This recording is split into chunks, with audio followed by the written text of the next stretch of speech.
Ktoś pisze książkę, by czytać mógł ktoś. On pisze, a ona to czyta.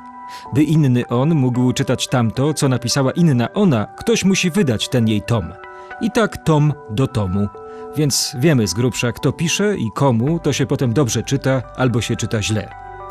Mógłbym tak przeżuwać długo papierową papkę, odmieniać przez przypadki książki, książkę, książką, wytarte frazesy, wytarte teraz gumką, wydarte całe strony z tekstem.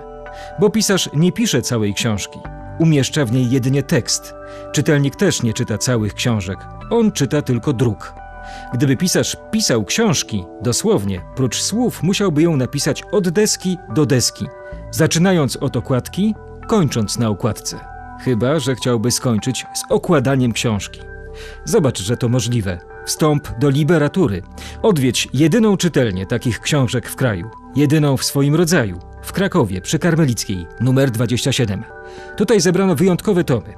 Bo kto powiedział, że autor nie może umieścić powieści na kartkach w pudełku?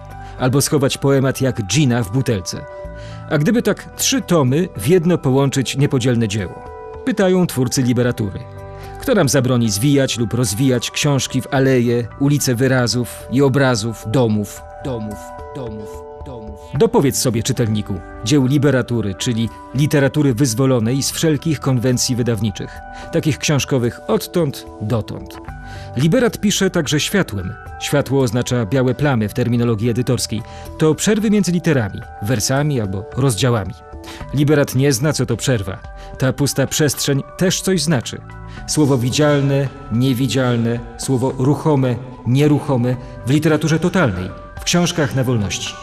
Tak o literaturze napisał Zenon Pfeiffer, twórca pojęcia i ksiąg literackich.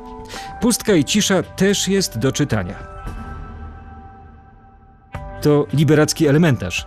To kartka gładka, a to szorstka. To biała, a to barwna strona. Tę znów pocięto na wąskie paski. Ta, popatrz, ma urwany róg. Popatrz i opatrz ranną stronę.